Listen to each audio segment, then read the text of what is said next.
안녕하세요. 김석연입니다. 첫 번째, 궁중 행사를 사치하게 하지 말라. 두 번째, 가뭄으로 식량을 절약해야 할 때이지만 공부하는 유생들의 음식은 줄이지 말라. 세 번째, 외에서 선왕 때에 앵무새를 바쳤다. 이를 받아들였더니 이번에는 암원숭이를 가져왔다. 하지만 이것은 나라에 무익하다. 받아들이지 말라. 다섯 번째, 백성들에게 피해가 가니 시장의 상인들이 물건값을 조작하지 못하게 단속하라. 백성들의 삶하고 딱 맞붙는 이런 명을 내린 왕이 누구였을까요? 네, 연산군입니다. 좀 뜻밖이죠. 연산군은 워낙 이제 뭐 폭군, 뭐 호색한, 광인 이렇게 알려져 있어서 이런 왕이 백성들한테 이런 부분에 관심을 가졌다니 하고 놀랍기도 합니다. 그런데 이런 일은 어느 왕이나 다 하는 거예요. 연산군만 한 게 아니라 다 하는 일인데 상대가 이제 연산군이다 보니까 되게 특별하게 느껴지죠. 그런 또 마법이 또 일어납니다. 연산군은 성종의 적장자로 8살의 세자에 올라요. 그래서 12년 가까이 세자 교육을 성실하게 받습니다. 그리고 놀랍게도 12년간이나 왕위에 있었어요. 짧게 있다 쫓겨난 왕이 아니에요. 그 중에서 10년간은 다른 연희 왕처럼 자신한테 맡겨진 책무를 잘하는 그런 왕이었어요. 또 이런 연산군의 개인사적인 면을 조금 더 들여다보면 연산군은 정비인 신씨 그리고 그 사이에서 낳은 자식들을 무척 아꼈어요. 그래서 원자가 처음에 태어났을 때 너무 기뻐가지고 산실청을 그 관리하는 그 관리들을 자급을 기분 좋게 1자급씩 딱딱 올려줘요. 그런데 이것만으로는 자기 성이 차지 않은 거예요. 그래서 또 한 자급을 또 올리겠다고 해요. 그랬더니 대관들이 막 막아요. 그랬더니 연산군이 화를 내면서 내가 이 일로 역사에 기록돼서 훗날 욕을 먹어도 나 상관없다. 나 이거 추진한다. 그리고 밀어붙입니다. 그리고 첫 딸이 휘순공주예요. 그런데 이 휘순공주가 결혼을 하는데 이때는 뭘 못해줘서 막 안달이 납니다. 그리고 연산군은 그 성종이 자식이 많았잖아요. 그리고 연산군은 장자예요. 그래서 동생이 26명이나 되는데 배다른 동생이에요, 다. 근데 이 동생들은 이제 결혼을 시키느라고 좀 등골이 휩니다. 그리고 이 중에는 이제 훗날 그 중종이 되는 진성대군이 있어요. 이 진성대군도 아주 살뜰하게 좀 챙기는 그런 왕이었어요. 그 연산군만의 특별함을 찾자면은 세조의 증손자잖아요. 예술 분야에 관심이 많았어요. 그리고 또 하나 성격적으로는 굉장히 집요한 사람이에요, 연산군이. 먼저 이 예술에 관해서 얘기를 하자면은 연산군은 뭐 음악 아실 거예요. 뭐 음악, 춤, 그리고 시, 그리고 공예 이런 부분에 관심이 지대했어요. 뭐 연산군 하면 흥청이 나와야 되니까 얘기 안 하고 지나갈 수는 없죠. 흥청은 그런데 우리들이 아는 것처럼 연산군이 색을 밝혀서 이쁜 여자들을 막 추려놓은 그런 집단이 아니에요. 흥청이 되는 방법은 두 가지인데 노래하고 춤에 실력이 아주 엄청 뛰어난 사람들은 바로 흥청이 돼요. 뛰어난 실력이 아닌 어중간한 실력을 가진 사람들은 운평으로 모여요. 그래서 차곡차곡 단계를 밟아 올라가서 최종적으로 흥청이 되는 거예요. 이 단계를 밟아 올라가는 과정이 무척 힘들어요. 쉽지가 않아요. 요즘으로 치면은 연산군은 그 하드 트레이닝 시키는 연예계 소속사의 대표 같았어요. 정말로 그래서 매일같이 아주 고난이도의 과제를 던져주고 이거를 평가를 합니다. 그래서 통과를 하면은 상을 줘요. 직급도 올라가고 급이 올라가요. 그런데 만약에 불통을 한다 그러면 매를 맞아요. 최고 50대까지 이렇게 올라갑니다. 그러고 급이 떨어져요. 이렇게 떨어지다가 나중에 이제 운평에서 쫓겨나는 사람도 있어요. 그래서 흥청이 되는 게 쉬운 일이 아니었어요. 또 이 흥청 하면은 흥청 중에서 가장 유명한 사람이 누굴까요? 장녹수예요. 장녹수는 노비 출신의 유부녀였어요. 그리고 기녀였어요. 먹고 살기가 힘들어서 기녀 생활을 했는데 이런 장녹수가 연산군을 만나고 흥청이 되고 나중에 후궁까지 오른 데에는 이 장녹수만의 특별한 능력이 있었어요. 복화술이라고 아시죠? 입 안 움직이고 말하는 거예요. 그것처럼 장녹수는 입을 안 움직이고 맑은 소리를 내서 노래를 잘했다고 합니다. 그래서 흥청이 된 거였어요, 장녹수는. 그리고 또 연산군은 시를 굉장히 좋아했어요. 세조하고 좀 통하는 면이 많아요, 연산군이. 시를 굉장히 좋아해서 연산군 일기에는 100편이 넘는 그의 시가 남아 있습니다. 그 시를 뭐 잘 썼는지 저는 그런 거는 잘 모르겠어요. 그런데 읽어보면은 그의 마음이 좀 전달은 돼요. 낭송팀께서 해주실 거는 6-1, 164쪽에 있는 두 번째 시입니다. 임금이 승정원에 사계화를 하사하며 말하였다. 승정원이 비록 좋은 곳이기는 하나 명절에도 쉬지 못하니 안쓰럽다 해서 화분 하나를 내려 구경하게 하는 것이다. 이어 임금이 손수, 시안수를 써서 내렸다. 이슬에 젖은 아름다운 붉은꽃은 푸른 잎 속에 만발하고 그 향을 무각에 새기니 향기에 취하네. 구경만 하라고 은혜를 주는 것이 아니라 잠깐이라도 보면서 하늘의 조화를 생각하라는 것이네. 승지 이세영 등이 사은하려 하자 임금이 사은하지 말라 하였다. 이세영 등이 즉시 답시를 지어 올렸다. 네. 이뿐만 아니라 연산군은 뭔가 새로운 것을 만드는 것에 되게 관심이 많았어요. 그래서 디자인을 되게 많이 했는데 골룡포에 있는 그 흉배 있잖아요. 앞에 하는 거, 그 문양을 디자인을 해서 선수 디자인도 했고, 그 다음에 그 궁중 안에서 있는 공인들 복장을 디자인을 해서 입혀요.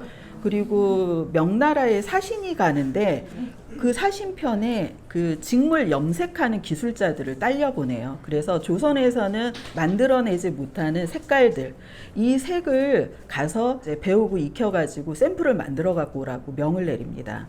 그리고 한 번은 또 외에서 사신이 왔는데 그 사신의 옷 색깔이 되게 좀 눈에 들어왔나 봐요. 그러니까 통역관한테 명하기를 무슨 핑계를 대서라도 그 옷하고 상투관을 가져와라. 내가 직접 보고 돌려주겠다. 이렇게 얘기를 해요. 상투관은 그렇게 남자들 이렇게 속에다가 하는 거 그거예요. 이렇게 하고 또 한 번은 외에서 그 벼루집이라고 이거를 바쳐요. 벼루를 넣어놓는 함. 그런데 이 함의 색깔이 검은색에 가까운 푸른색 빛이 돌았나 봐요. 그러니까 이게 독특하니까 예조에 명을 내려서 이거 어떻게 만드는지 알아와라. 이렇게 또 명을 내립니다.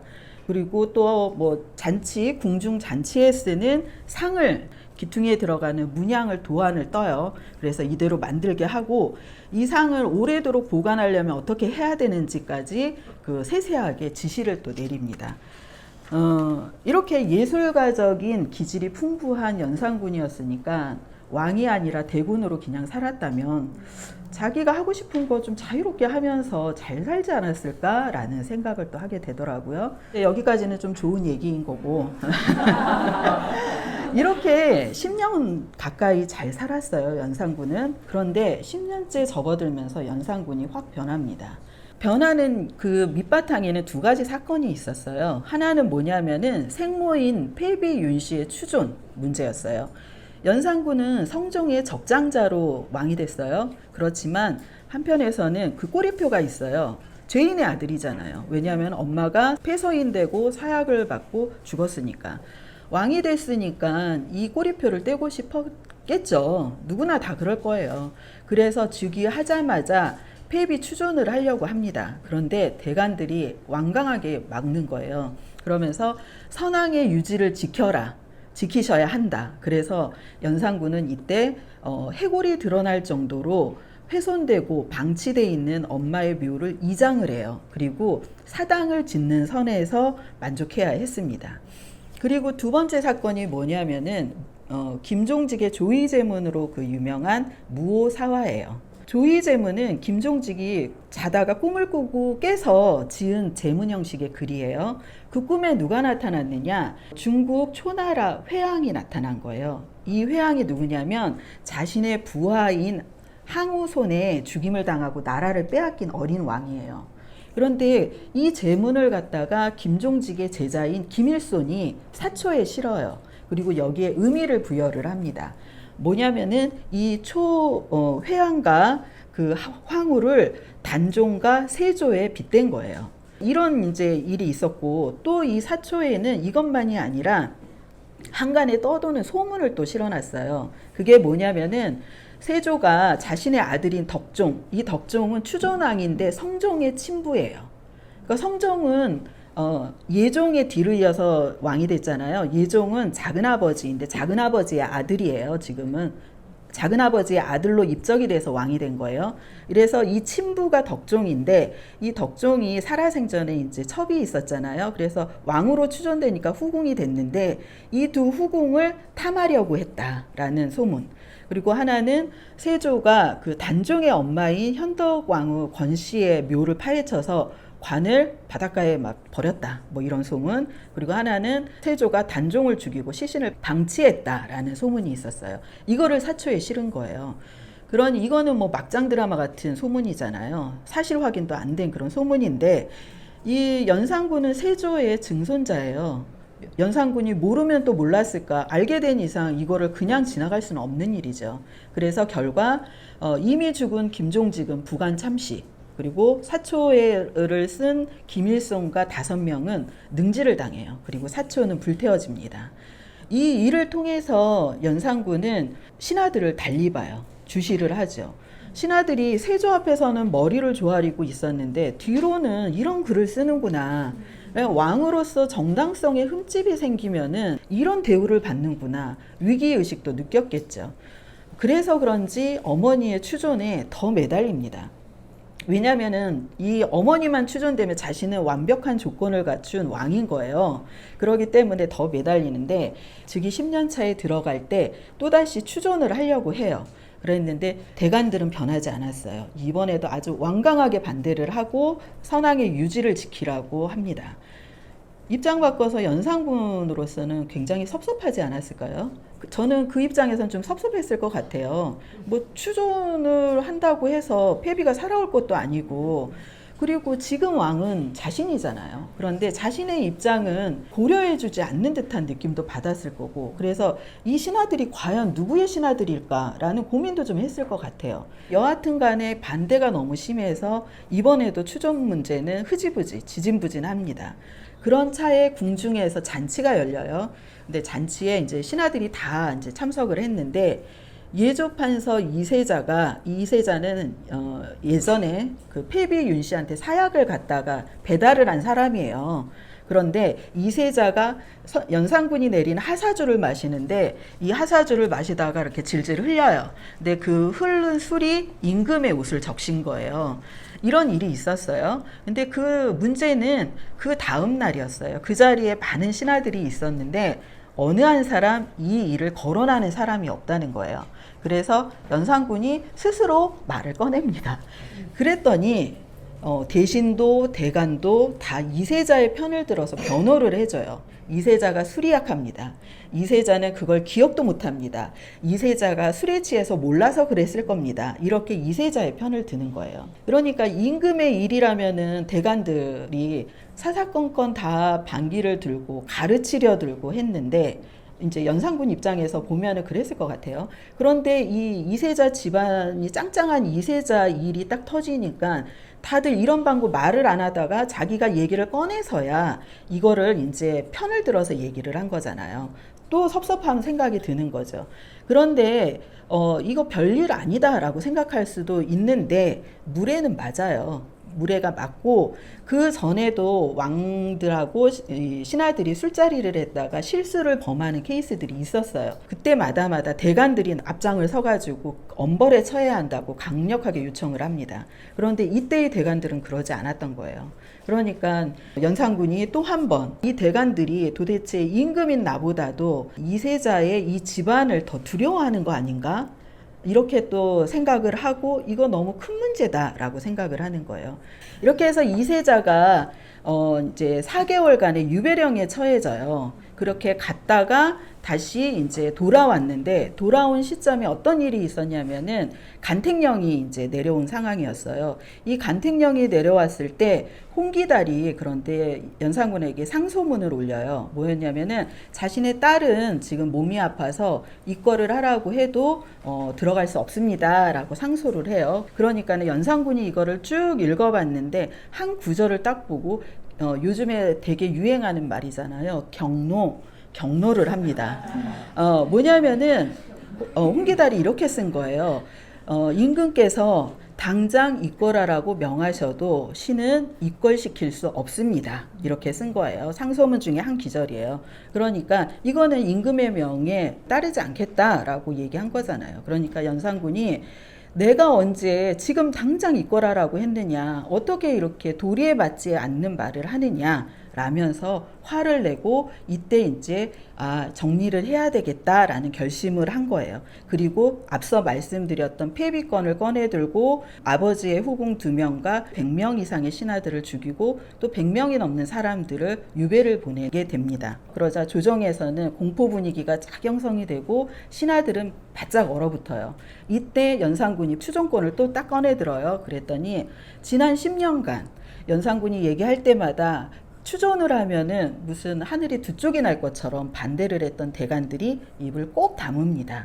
그리고 회비윤 씨는 재헌 왕으로 추존이 돼요. 어머니를 추존한 연산군이 얼마나 후련한 감정이 들었는지 그 마음이 잘 드러나는 기사가 있어서 낭송을 하겠습니다. 10년 만에 추존. 임금이 교서를 내렸다. 춘추의 의리에 의하면 어머니는 아들로 인해 귀해지고 추존의 법은 한사에 실려있다. 우리 회묘께서는 덕이 크시어 왕후의 자리에 오르셨지만 끝내는 참소하는 말에 걸려들어 여러 소인들에게 핍박을 받으셨다. 정유년에는 폐위될 위기를 겪으셨지만 선함과 금슬이 좋아서 아들을 보는 경사가 있었다. 만약 진실로 회묘께서 덕을 잃었다면 어찌 이런 일이 있었겠느냐. 하지만 나날이 심해진 참소를 스스로 해명하지 못해 폐위되어 사가로 쫓겨났고 결국에는 사사되는 큰 변을 당하셨다. 애초에 내명부가 안에서 저지하고 대신과 대간이 밖에서 막았다면 어찌 선왕께서 참소를 믿으셨겠느냐. 선왕은 슬기롭고 덕이 있는 분이시고 두 분 사이에 아들인 내가 있으니 신하들이 힘써 막았다면 분명히 마음을 돌리셨을 것이다. 내가 어린 나이에 들어서 아는 것이 없이 외람되게 왕위를 계승한 지 10년이 되었다. 하늘 아래 이런 슬픔이 또 있겠느냐. 이에 모두의 의논을 모아서 패비를 재현왕으로 추존하고 여우를 높여 능으로 하라. 내 모후를 패비로 만든 자가 아직도 선왕의 후궁반열에 있다. 곧 죄주고 이 일과 관련된 자는 살아있거나 죽었거나 모두 서인으로 패한다. 이로써 간사함을 다스리는 법을 바로잡고 패비의 원한을 씻으며 나의 애통하고 그리운 심정을 다하겠노라. 이 일로 연산군은 아주 큰 깨달음을 얻어요. 어떤 깨달음이냐면 사람을 다스리는데 공포만 한 게 없구나라는 거예요.